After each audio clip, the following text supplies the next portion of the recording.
Hola, buenas noches. Dios los bendiga.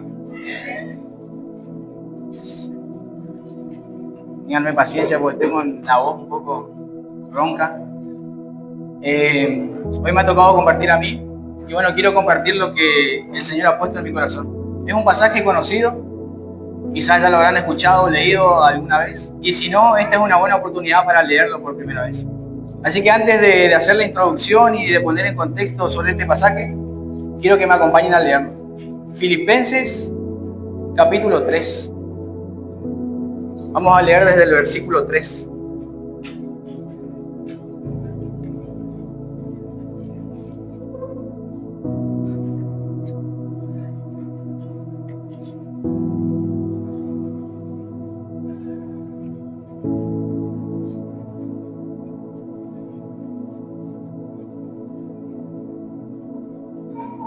¿Lo encontraron? Amén. Bueno, mi versión dice así: porque nosotros somos la verdadera circuncisión, que adoramos en el Espíritu de Dios y nos gloriamos en Cristo Jesús, no poniendo la confianza en la carne, aunque yo mismo podría confiar también en la carne. Si algún otro cree tener motivo para confiar en la carne, yo mucho más. Circuncidado a los 8 días de nacer, del linaje de Israel, de la tribu de Benjamín, hebreo de hebreos, en cuanto a la ley, fariseo, en cuanto al celo, perseguidor de la iglesia, en cuanto a la justicia de la ley, hallado irreprensible. Pero todo lo que para mí era ganancia, lo he estimado como pérdida por amor de Cristo. Y aún más, yo estimo como pérdida todas las cosas en vista del incomparable valor de conocer a Cristo Jesús, mi Señor. Por Él lo he perdido todo y lo considero como basura a fin de ganar a Cristo y ser hallado en Él, no teniendo mi propia justicia derivada de la ley, sino la que es por la fe en Cristo, la justicia que procede de Dios sobre la base de la fe, y conocerlo a Él, el poder de su resurrección y la participación de sus padecimientos, llegando a ser como Él en su muerte, a fin de llegar a la resurrección de entre los muertos. Amén. ¿Les parece si oramos por la palabra? Señor, te damos gracias en esta hora, Señor. Venimos ante ti, Señor, a pedirte que esta palabra que has puesto en mi corazón, Señor, yo la pueda compartir libremente, Señor. Que yo no agregue ni quite nada de lo que tú pusiste, Señor, para compartir a tu iglesia en esta noche. Yo te pido, Señor, que la palabra, Señor, pueda ir hasta lo más profundo de nuestros corazones, Señor.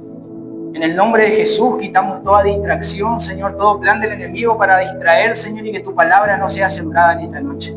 Te pedimos en el nombre de Jesús que tu palabra no solamente sea oída en esta noche, Señor, sino también pueda ser puesta en práctica por nosotros, Señor. Te damos las gracias, Señor, por una vez más estar reunidos aquí en tu presencia, escuchando de tu palabra, Señor, glorificándote y adorándote a ti, Señor. El único que merece toda la gloria, la honra y la alabanza. En el nombre de Jesús. Amén. Bueno, como saben, estamos, mejor dicho, a diciembre. Estamos llegando al fin de este año 2025. Y me puse a pensar cuando preparaba esta palabra, qué es lo que sucede cuando llegamos a fin de año cada año. Y en todos los aspectos de la vida lo que hacemos es hacer un balance. ¿Sí o no? Nos ponemos a pensar a ver qué metas nos pusimos en enero y no la cumplimos en diciembre. Ya sea empresarialmente, personalmente, en el ámbito político, en todos los ámbitos, a fin de año se empieza a hacer un balance. Y yo me puse a pensar qué cosas me había propuesto a principio de año y que no las cumplí. Qué cosas me resultaron como ganancias y qué cosas hice y simplemente fueron pérdidas. Y pensando en esto, me acordé de una fábula que había leído, que se llama, la traje, es cortita, Fábula del tigre hambriento. Y se las voy a leer. Dice: un tigre hambriento comenzó a seguir el olor de un ciervo. Mientras lo rastreaba, percibió el olor de un conejo y entonces se desvió. Luego se cruzó con el olor de un ratón y terminó finalmente en un pequeño agujero vacío. El día acabó y no había atrapado nada. Y me puse a... ¿Por qué recordé esta fábula? No por el tigre, ni el ratón, ni el ciervo, ni nada de eso, sino porque siempre humanamente hacemos eso. Nos proponemos metas, empezamos a perseguirlas y a mitad del camino abandonamos por otra. Y al final del día, o en este caso del año, terminamos viendo que no hicimos nada. Y así vivimos muchos de los cristianos, corriendo detrás de todo y no alcanzando nada. Distraídos, desenfocados, inconstantes y agotados sobre todo. Y yo me puse a hacer un balance de toda mi vida y dije, esta palabra refleja la ganancia y la pérdida. Pablo hace un balance y nosotros también lo podíamos hacer en este tiempo. Estamos terminando fin de año, pero no para lamentarnos por lo que no hicimos, sino para proponernos el año próximo poder mejorar en lo que no nos concentramos. Una vida puede estar llena de logros, disciplina, religión, servicio y buenas obras, y aún así estar siendo edificada sobre la arena. Eso es exactamente lo que Pablo expresa en este pasaje de Filipenses. Él abre su corazón para mostrarnos de manera impactante todo lo que para él parecía valioso, pero sin Cristo en realidad no era nada. Y todo lo que nosotros vayamos a hacer sin Cristo es nada. Todo lo que vayamos a hacer sin poner a Cristo en primer lugar no va a tener sentido. Y vamos a terminar agotados, y vamos a ser inconstantes, vamos a terminar desenfocados. ¿Por qué? Porque Cristo es la razón nuestra de vivir. Entonces Cristo tiene que ser el centro. Es más, Pablo lo dice de una manera bastante chocante. Dice, todo lo que parecía valioso fuera de Cristo en realidad es basura. Y suena chocante, pero ese debería ser nuestro pensamiento. Todo lo que estamos haciendo fuera de Cristo, sin poner a Cristo en primer lugar, no debería tener valor para nosotros. Y antes de ir al contexto de este pasaje, quiero empezar leyendo el versículo 3. Dice, porque nosotros somos la verdadera circuncisión, que adoramos en el Espíritu de Dios y nos gloriamos en Cristo Jesús y no confiamos en la carne. Y este versículo enmarca todo el pasaje. ¿Y por qué? Porque Pablo, antes de presentar su testimonio, antes de poner su carta de presentación, dice esto. Habla de nosotros los verdaderos cristianos. Y dice que los verdaderos cristianos adoramos en espíritu, nos gloriamos en Cristo y no confiamos en la carne. Y todo lo que sigue es una demostración viva de su propio testimonio. A través de este pasaje vemos cómo Pablo nos guía desde la falsa seguridad religiosa hacia la verdadera justicia que se recibe por la fe. Y finalmente hacia la meta suprema de la vida cristiana, conocer a Cristo profundamente. ¿Esa está siendo realmente nuestra meta? ¿Conocer a Cristo? ¿Realmente cada día anhelamos conocerlo más? ¿O simplemente caminamos una vida cristiana con distracciones en el camino? Y cuando llega, por ejemplo, ahora fines de año, nos ponemos a hacer un balance y no pasamos tanto tiempo con Él como dijimos a principio de año. O realmente miramos mucho más hacia atrás y desde ese momento que nos encontramos con Él, al día de hoy, seguimos siendo personas inconstantes, sin cambios. Entonces este es una buena oportunidad para poder examinarnos y ver en qué estamos fallando. Y la respuesta es simple, pero vamos a seguir un poco más. Te leo un pequeño contexto que anoté de este pasaje. La carta a los filipenses fue escrita por Pablo desde la prisión en Roma, probablemente alrededor del año 61 o 62 después de Cristo. A pesar de estar encarcelado, hay algo que me llama la atención. La carta rebosa de gozo, gratitud y confianza en Cristo. Si alguien lee la carta y no sabe dónde Pablo la escribió, no se va a dar cuenta.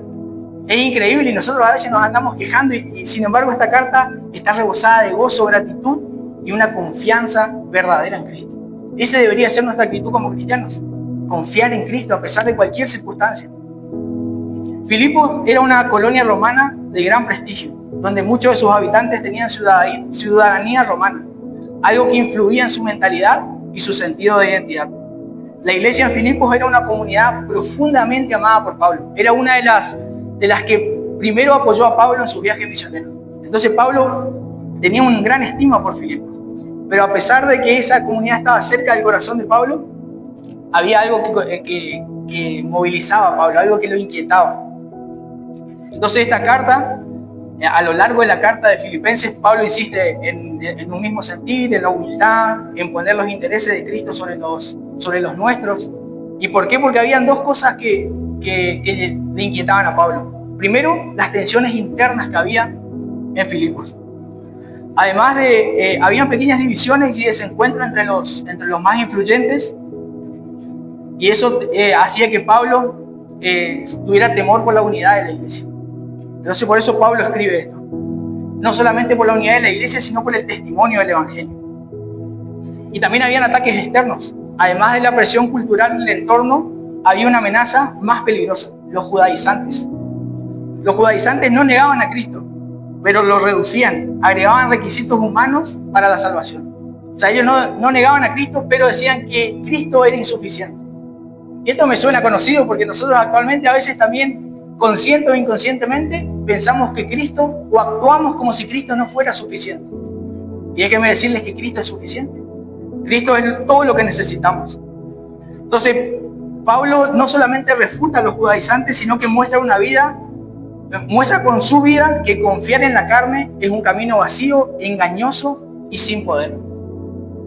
En este contexto es que Pablo empieza a mencionar, o lo que hace es decir, bueno, voy a mostrar mi vida como ejemplo para lo que está sucediendo. Y vamos a tocar 4 puntos, voy a sacar 4 verdades y voy a compartir 4 puntos de aplicación al final de la prédica. El primer punto: la falsa confianza en la carne. Si me acompañan al versículo 4, por favor.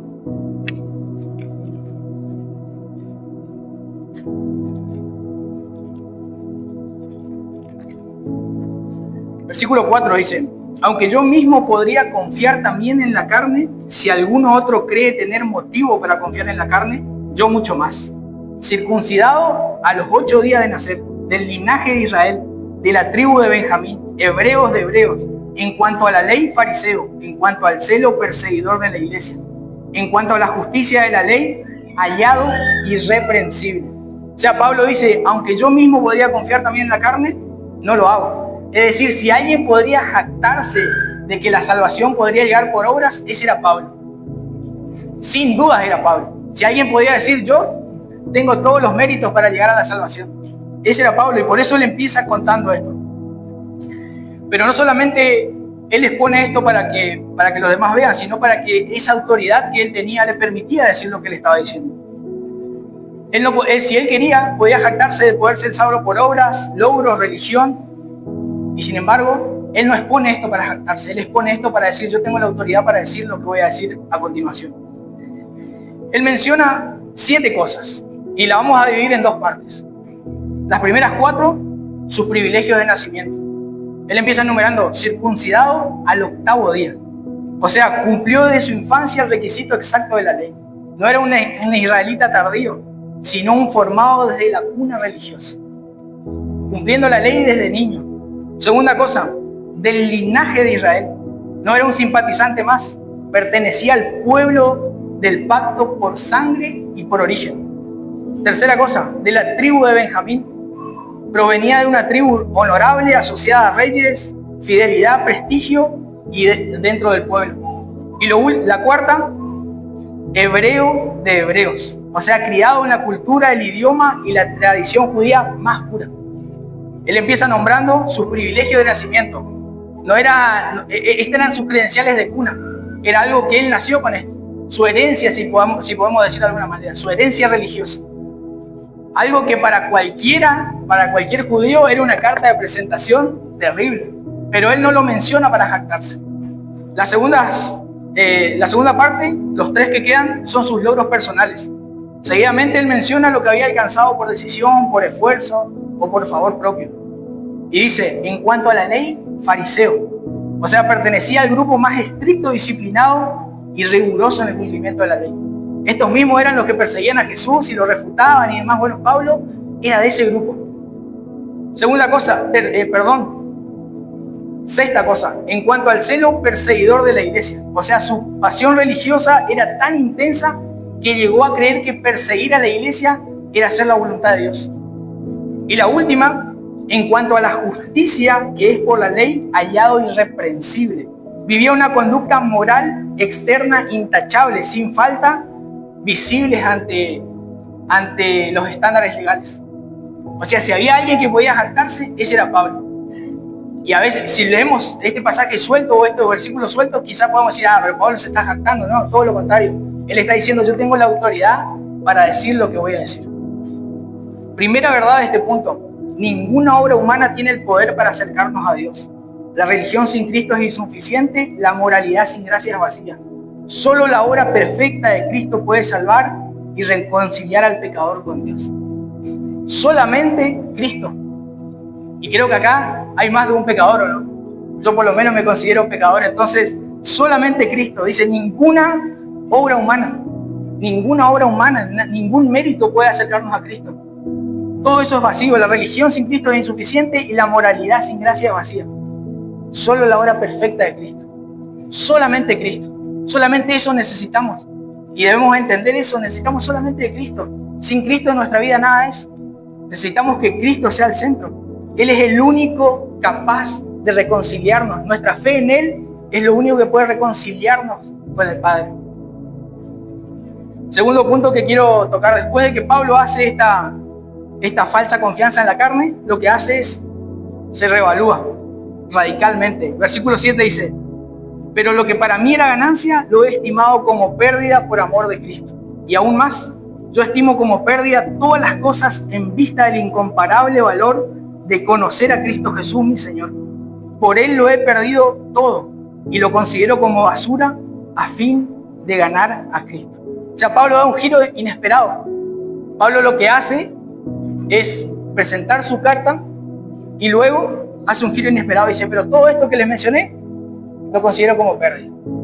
Todos esperaban que Pablo diga, soy uno de los que se puede sentir capaz de ser salvos por mis obras. No, él dijo, bueno, ¿vieron eso que les mencioné? Esa es mi carta de presentación. Ahora tengo la autoridad para decir lo que estoy diciendo. Todo lo que les mencioné es basura. Nada de eso es ganancia. Pablo no está hablando en pasado. No es que él está diciendo, cuando me convertí, aquello que yo consideraba ganancia, ahora lo estimé como pérdida. No, fíjense que él dice, estimo como pérdida. Lo está hablando en tiempo presente. O sea, está hablando que día a día él sigue estimando todo lo que pueda sumar a su vida como pérdida. Pablo jamás habla en pasado. Y otra palabra que está en griego, y perdón si le erro a la pronunciación, es skobalon, que significa, que es un término fuerte, que significa desecho inútil, desperdicio sin valor, algo sucio, repugnante, despreciable. Eso es cuando él dice basura. Si le erré la pronunciación, perdón, pero la palabra griega es skobalon y es fuerte, porque eso significa desecho inútil, desperdicio y sin valor. O sea, Pablo está diciendo, todo esto que a ustedes les puede parecer un mérito, una ganancia, para mí no es nada. Pero vamos a ver más adelante por qué Pablo dice eso. Y Pablo, y acá esto es lo que me llama mucho la atención, Pablo no está renunciando a las cosas malas. Fíjense que las cosas que le mencioné son cosas buenas. Cualquiera de los que estaba ahí seguramente decía, yo quisiera tener el currículum de Pablo. Sin embargo, él está mencionando cosas buenas. No está diciendo desecho lo malo y lo bueno me quedo, no, estos títulos que conseguí, no. Él menciona entre todo lo que mencionó cosas buenas, pero que desviadas de Cristo, sin Cristo en el centro, eran vacías. Es más, eran basura, dice Pablo. Pablo está relegando incluso lo bueno que en su corazón había desplazado a Cristo. Todo aquello que antes él consideraba ganancia, ahora lo veía como pérdida. No merecía ni siquiera estar compitiendo con el valor supremo de su Señor. Y eso es lo que necesitamos entender, que no hay nada en este planeta Tierra que compita con el valor supremo de conocer a Cristo. Nada, absolutamente nada. Cristo no tiene ni siquiera comparación. Todo aquello que pelee por un lugar en nuestro corazón y quiera desplazar a Cristo, no tiene sentido, no tiene lugar. Pablo hace un reemplazo glorioso. ¿Por qué Pablo declara que todo es pérdida? Porque ha encontrado algo infinitamente superior. Y dice, la excelencia del conocimiento de Cristo Jesús, mi Señor. Y ese conocimiento que habla Pablo no es simplemente intelectual, sino es relacional, transformador y supremamente satisfactorio. Pablo no solamente suelta lo que antes lo definía, sino que abraza con gozo a aquel que redefine para siempre su identidad y su propósito. Él suelta todo aquello que consideraba ganancia antes en la carne y se abraza a Cristo. Y este es un buen tiempo para decir, Señor, ¿qué estoy considerando como ganancia? ¿Qué está ocupando el lugar en mi corazón? ¿Qué es aquello que te ha desplazado durante este caminar cristiano? Necesito soltarlo para abrazarte a ti. Vieron que con las manos ocupadas no podemos hacer muchas cosas. Bueno, a veces nos encontramos así en la vida cristiana, caminando con las manos ocupadas sin mirar a Cristo. Necesitamos soltar todo como Pablo y abrazar a Cristo. La verdad de este punto, cuando Cristo es tu mayor tesoro, todo lo demás ocupa el lugar correcto. Las prioridades se ordenan y el corazón encuentra su verdadero centro. Necesitamos que Cristo tome el verdadero centro. Cuando Cristo toma el centro de nuestra vida, todo lo demás toma lugar. Lo que tiene que quedarse se queda y lo que tiene que irse se va. Pero para eso necesitamos que Cristo tome el lugar. Que Cristo venga a morar y tomar el centro de nuestros corazones. Si Cristo es nuestro mayor tesoro, todo lo demás se ordena. Pero no podemos hacer las cosas al revés. No podemos decir, bueno, ordeno todo y el espacio que queda le doy a Cristo. No, es primero Cristo y lo demás toma lugar acorde de lo que Él quiere, no acorde de lo que quiero. Isaías 9:6 dice, porque un niño nos es nacido, un hijo nos ha sido dado, y la soberanía reposará sobre sus hombros, y se llamará su nombre admirable consejero, Dios poderoso, Padre eterno, príncipe de paz. Ese es Jesús. Ese es Jesús que tiene que morar en mi corazón. Admirable consejero, Dios poderoso, Padre eterno, príncipe de paz. Ese es Jesús. No hay nada que compita con Él. Él es poderoso, Él es soberano. No hay nada que pueda entrar en comparación con Cristo. Cristo necesita morar en el centro de nuestro corazón para que todo lo demás tome orden. Tercer punto. La justicia que solo viene por la fe. Dice el versículo 9, y ser hallado en Él, no teniendo mi propia justicia, derivada de la ley, sino la que es por la fe en Cristo, la justicia que procede de Dios sobre la base de la fe. Este es el corazón doctrinal de este pasaje. Pablo expresa un deseo de ser hallado con Él. ¿Qué significa? Bajo su justicia, sostenido por su obra y cubierto por su gracia. Ese debe ser nuestro anhelo. Bajo su justicia, que nos declara aceptos delante de Dios. Sostenido por su obra, que es completa y suficiente. Y cubierto por su gracia, que nos envuelve y nos transforma día tras día. Si hoy estamos acá, es por la gracia del Señor. Si cada día levantamos a la mañana, es por la gracia del Señor. No hay nada que nosotros controlemos. Ese día hablaba con un chico y le decía, yo pongo despertador pensando que me voy a levantar al otro día, pero es por la gracia que me levanto, no porque puse el despertador.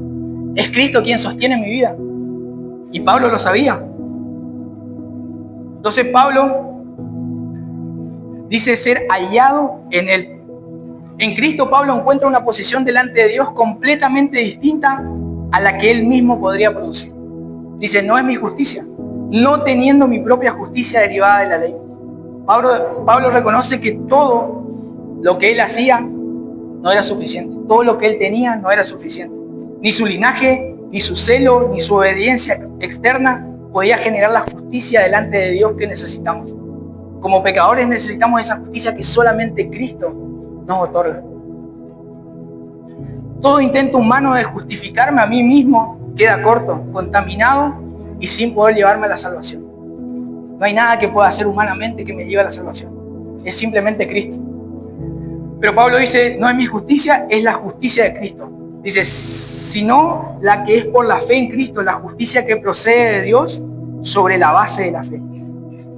Y acá Pablo presenta la doctrina gloriosa de la imputación. Dios acredita o atribuye la justicia perfecta de Cristo al pecador que cree. Y de eso sí, es algo que podemos reconocer, que somos pecadores. Eso es lo que nos lleva a tomar esa justicia, que Dios derrame esa justicia por gracia.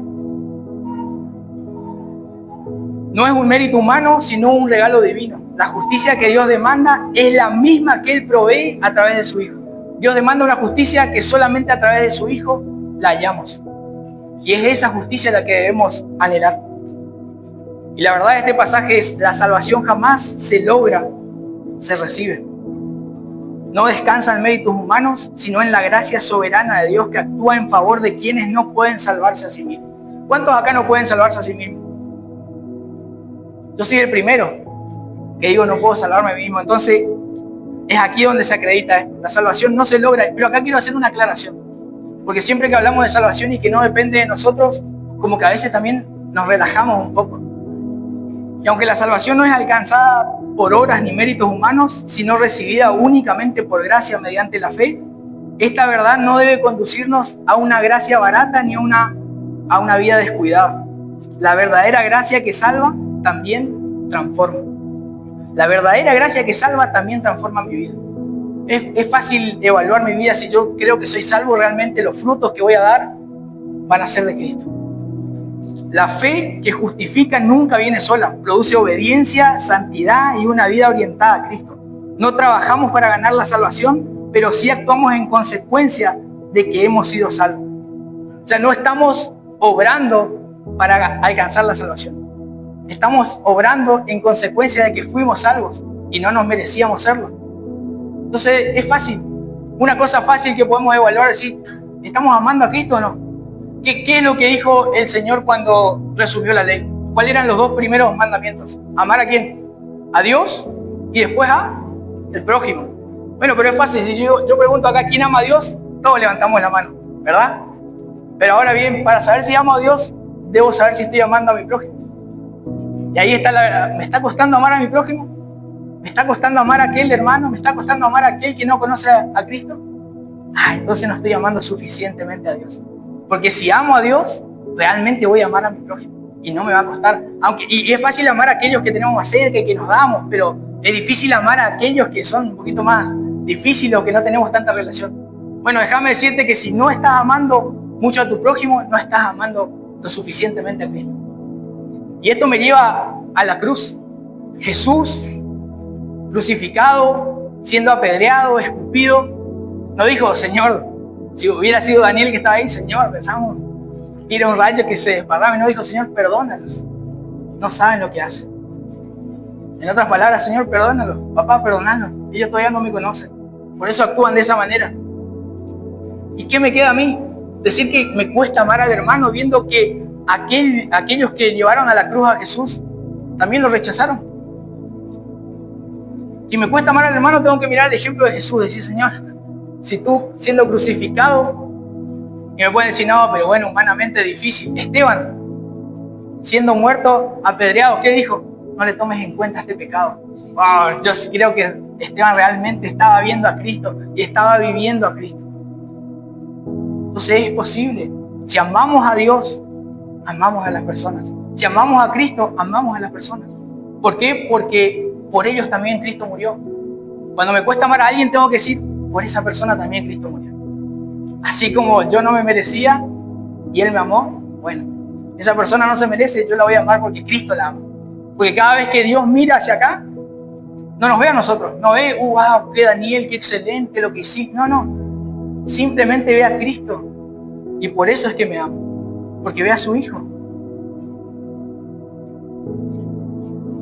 El cuarto y último punto, la meta suprema del cristiano, conocer a Cristo. Versículo 10 dice, y conocerlo a Él, el poder de su resurrección y la participación en sus padecimientos, llegando a ser como Él en su muerte, a fin de llegar a la resurrección de entre los muertos. Pablo acá revela su mayor anhelo espiritual, una oración que también debería ser la nuestra, a fin de conocerlo a Él. Que todo lo que hagamos sea a fin de conocerlo a Cristo. Que todas las metas que nos planteemos sea a fin de glorificar a Cristo. Que cada día busquemos y anhelemos amar más a Cristo. Así como Pablo lo decía, a fin de conocerlo a Él, bueno, esa debe ser nuestra meta. El salmista en el Salmo 42 dice, como el siervo anhela las corrientes de agua, así suspira por ti, oh Dios, mi alma. Mi alma tiene sed de Dios, del Dios viviente. Ese debe ser el deseo de mi alma. Dios, buscar al Señor, cada día agradarlo, cada día crecer en Él, cada día ser moldeado por Él. Ese debe ser mi anhelo. Conocer su poder, dice, el poder de su resurrección. Este es el poder que levanta al creyente cada día para poder vivir en santidad, caminar en obediencia y perseverar en medio de las luchas. Es lo que transforma lo que humanamente es imposible en un fruto para Dios. Lo que humanamente no podemos lograr, este poder de su resurrección lo transforma. Y esto es lo que necesitamos, el poder de su resurrección. Perdón que tome agua cada rato, si no me pongo a toser. Segunda cosa, conocer su comunión en el sufrimiento. Dice, la comunión de sus padecimientos. No se trata de buscar dolor, sino de participar de su misión, abrazar su causa y amar lo que Él ama, incluso cuando cueste. Es identificarse con Cristo en un mundo que rechazó a Cristo. Esto es lo que les dije hace un ratito. Es identificarse con Cristo en un mundo que lo rechazó. Y si Cristo nos ama así y ama a los demás, ¿qué nos queda a nosotros? Si seguimos su ejemplo, amar a los demás, a los que tenemos cerca, a los que tenemos lejos, a los que nos cuesta, a los que no. Eso representa realmente si estamos amando a Cristo. Cuando aquel hermano que me costaba, ahora lo puedo abrazar y bendecirlo y orar por él. Conocer su transformación, dice, llegando a ser como Él en su muerte. Significa morir al yo, renunciar al orgullo y crucificar los deseos de la carne. Es la obra continua del Espíritu que nos moldea para reflejar a Cristo aún en nuestra manera de enfrentar la vida y el sufrimiento. Ese es el poder de su transformación, llegando a ser como Él en su muerte. Como les dije, la salvación también viene con la transformación. Realmente puedo ver en mi vida y puedo hacer un balance y decir, desde que conocí a Cristo, o realmente conocí a Cristo, realmente mi vida fue transformada, realmente mi vida está siendo transformada. Porque santidad no es perfección, sino eso es ir siendo transformados día tras día, paso a paso, ya sea avanzando 2 o 3 cuadras o medio paso, pero seguir adelante, ir siendo transformados. Y lo último dice conocer su esperanza, a fin de llegar a la resurrección de entre los muertos.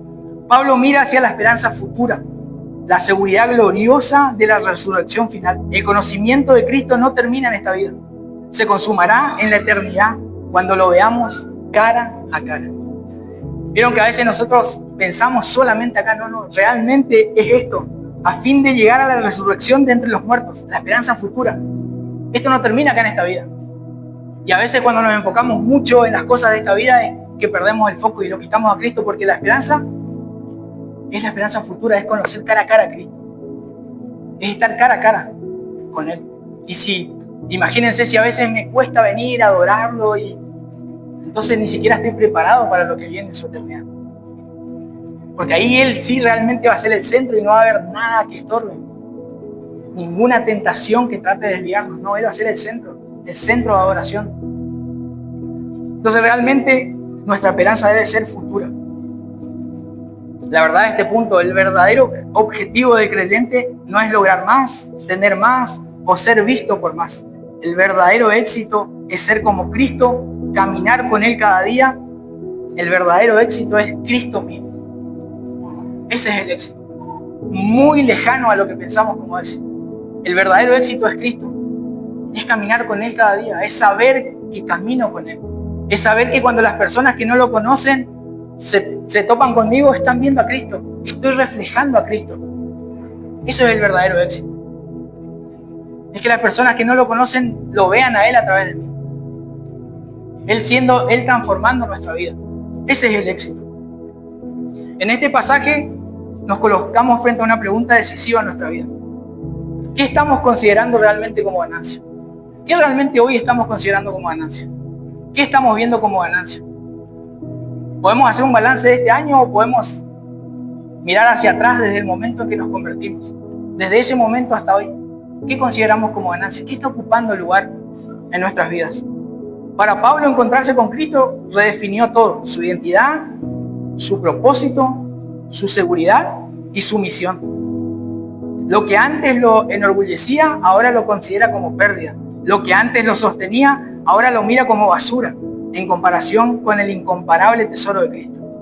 Y la invitación es la misma para nosotros esta noche: abandonar toda confianza en nuestro propio esfuerzo y abrazar por fe la justicia perfecta, suficiente y eterna de Cristo. Solamente de Él necesitamos. No hay nada más. Si Cristo está, lo demás se acomoda. Y no hay nada más que necesitemos, es solamente Cristo. Ahí comienza la verdadera vida cristiana. Ahí se sostiene cada día la vida cristiana, poniendo a Cristo en primer lugar. Ese es el verdadero anhelo que tenemos que tener. Y como cada año llega un fin de año nuevamente y hacemos el balance y decimos esto no hicimos, esto, bueno, a veces nos desenfocamos porque realmente lo que estamos persiguiendo no es lo que Cristo anhela. Son simplemente deseos y pueden ser cosas buenas. Como le dije, Pablo no desechó lo malo, no dijo, no, bueno, esto era malo, no. Todo lo que él consideraba como ganancia, cuando conoció a Cristo, se dio cuenta que era pérdida. Si Cristo no ocupa el primer lugar, todo es pérdida. Nada sirve. Y podemos ver las cosas externas, pero podemos seguir estando edificando sobre la arena. ¿Por qué? Porque Cristo no está siendo el centro. Les quiero compartir de este pasaje 4 aplicaciones finales. Primero, debemos examinar nuestra vida y motivaciones religiosas. Preguntarnos si nuestra confianza está realmente en Cristo o en nuestro propio desempeño espiritual. ¿Qué estamos haciendo? ¿Cuáles son nuestras motivaciones? ¿Por qué servimos? ¿Por qué venimos a la iglesia? ¿Por qué oramos? Porque créanme que a veces el caminar cristiano se vuelve como un hábito. Es decir, sí, la comida la bendecimos, y automáticamente lo hacemos. Hoy es domingo, voy a la iglesia. Llegó la hora de la alabanza, debo cantar. Pero realmente lo que me motiva a hacer todo eso es Cristo. Es estar en comunión con Él, es adorarlo, es crecer en Él. Segundo punto de aplicación, debemos evaluar lo que compite por el primer lugar en nuestro corazón. Ningún logro, título o éxito puede ocupar el trono que le pertenece solo a Cristo. Nada. Y Pablo nos demostró en esto. Él se podía jactar tranquilamente más que cualquiera. Sin embargo, dice, todo eso es pérdida. Nada puede ocupar el lugar de Cristo en nuestro corazón. Él tiene que entronarse en nuestro corazón para que todo lo demás tome orden. Tercero, debemos renovar nuestra confianza en el Señor, descansar en su obra perfecta y no en la nuestra. Vieron que a veces es común tratar de pensar, mejor dicho, que tenemos el control de ciertas cosas. Bueno, déjeme decirle que no controlamos nada, ni aún aquello que parece que controlamos. Todo está bajo su control. Y cuando comparto esta palabra, al primero que Dios le habla es a mí. Yo suelo decir mucho, no, pero Dios está en control de esto. Y cuando me pasa a mí, me vuelvo loco y Jessy me dice, bueno, sí que Dios está... sí, perdón. Sí, es saber que el Señor está en control de todo. Cuarto, debemos buscar conocerlo más, amarlo más y adorarlo más. Porque cuanto más lo conocemos, más claramente vemos que Él es nuestra verdadera ganancia. Cristo es la única ganancia verdadera. Cristo es la única ganancia verdadera. Solamente de Él necesitamos. Solamente que Cristo tome el lugar. Él es suficiente, Él es poderoso, Él es eterno. Y Él necesita tomar el lugar en nuestros corazones para que todo lo demás tome orden. Para que realmente cuando hagamos el balance de nuestra vida, digamos, todo lo que antes consideraba como ganancia es pérdida, porque Cristo no estaba. Ahora me doy cuenta que todo lo que hice, aunque era bueno, si Cristo no está, estoy en la lona, estoy edificando sobre la arena.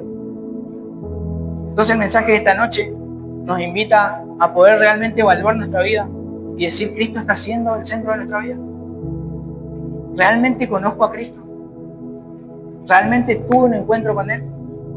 Y si no fue así, anhelar tener ese encuentro. Como el salmista decía, porque el salmista, el pastor lo compartió, el salmista decía, bendice alma mía. No estaba pasando por un buen momento, pero él le estaba diciendo, yo sé quién necesita mi alma, del Señor. Bendice alma mía. Una orden le estaba dando al alma. Entonces a veces, sí, seguramente las circunstancias nos van a abrumar. Pero si Cristo es el centro, hay esperanza. Si Cristo camina con nosotros, hay esperanza.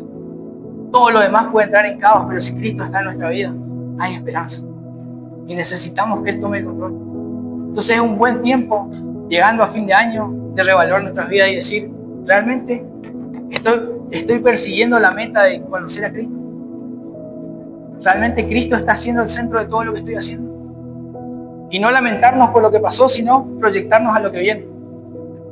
Y decir, este nuevo año, los objetivos que me proponga, las metas que me proponga, quiero que sean las que Cristo ponga en mi corazón y no las que mi carne quiera. Porque si no, siempre nos terminamos desenfocando como el tigre, persiguiendo una cosa, cambiando en el camino y así terminando el año nuevamente sin nada en la mano. sin conocer más a Cristo, sin ser transformados, sin seguir mejorando, sin seguir manteniendo la esperanza futura. Amén. Los invito a ponerse de pie. Vamos a cerrar con una oración. Después tenemos la Santa Cena.